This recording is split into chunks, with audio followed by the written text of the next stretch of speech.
Itong isa na ito, mga karepo, ang isa pinaka-importante.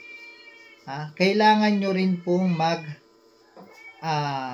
car history. So, ano ba itong car history?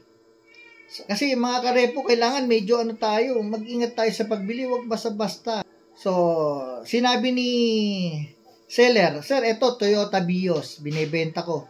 Mura lang, 400,000. Hiramin mo yung ORCR bago mo bayaran. O kaya pasirox mo, picturean mo.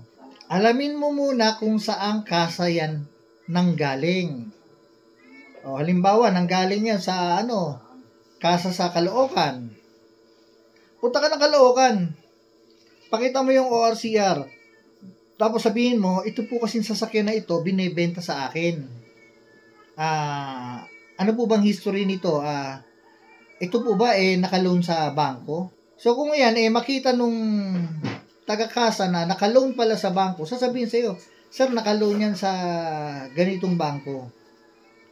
So ang gagawin mo naman, syempre naka-loan sa bangko, magduda ka na.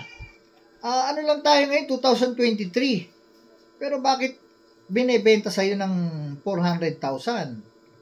So ibig sabihin, kung yan, naka-loan sa bangko, 2023, matatapos yan, more or less, nasa 2028.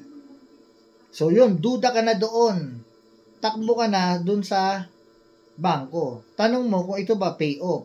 Tanong mo kung ito ba nabayaran. Kasi minsan, ang bangko naman, magbibigay din sa inyo ng info Kasi sasabihin nyo, binibili nyo, magkakaroon pa nga ng interest ang bangko sa inyo. Paano nyo bibili niyan? Utang pa sa amin, hindi nga nababayaran yan. Yun, dun kayo magkakaroon ng idea. Biruin mo, kahit itong financing company, nalusutan siya. How much more ikaw pa, na isang individual na hindi mo talaga alam ang kalakaran sa bilihan ng mga sasakyan. Ang daming magagaling na ngayon. Bili mo financing naipaloan sa kanila. Siyempre malulugi rin tong financing na to dahil hahatakin ni bangko yan paano nakalusot, di ba? So ayun, doon na tayo ngayon kung paano nakalusot. No? So upon checking, yun palang history dun sa LTO, nakapagpasa po pala nakapagpasa ng certificate of full payment. Ibig sabihin, hindi pa talaga bayad yung sasakyan, pero itong nag-apply para dun sa change ownership, nakapagpasa ng certificate of full payment. Nakapagpasa rin ng mga documents, ng mga kailangan documents na katunayan na ito bayad na. So ayun mga karepo, pwedeng makalusot. Kahit yung batikan na kinukwento ko sa inyo kanina, ganun din po ang nangyari. Na nung naibenta niya ng sasakyan, na-transfer na sa pangalan, yun pala may utang pa sa bangko. Na-transfer pa.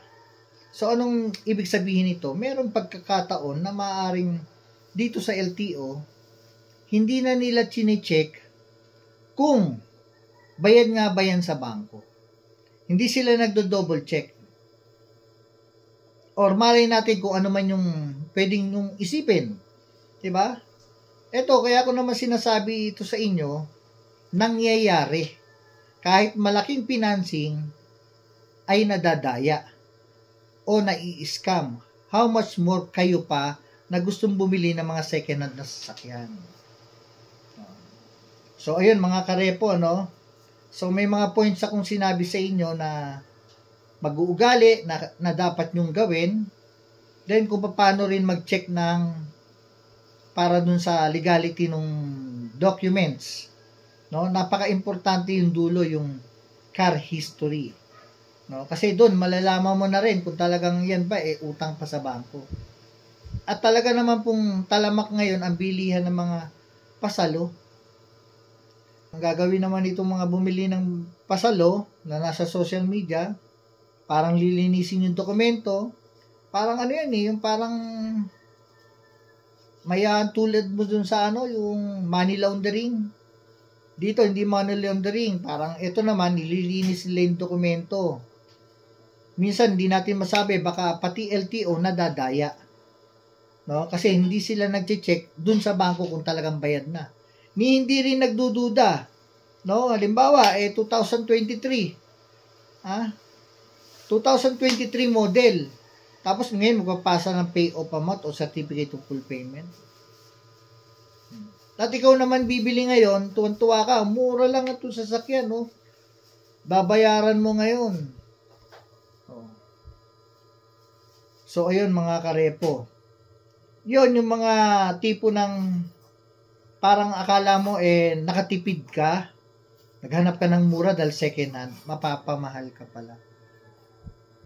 So, ayan mga karepo, no, maraming mga ngayon, maraming scam, mga panluloko na nangyayari sa social media,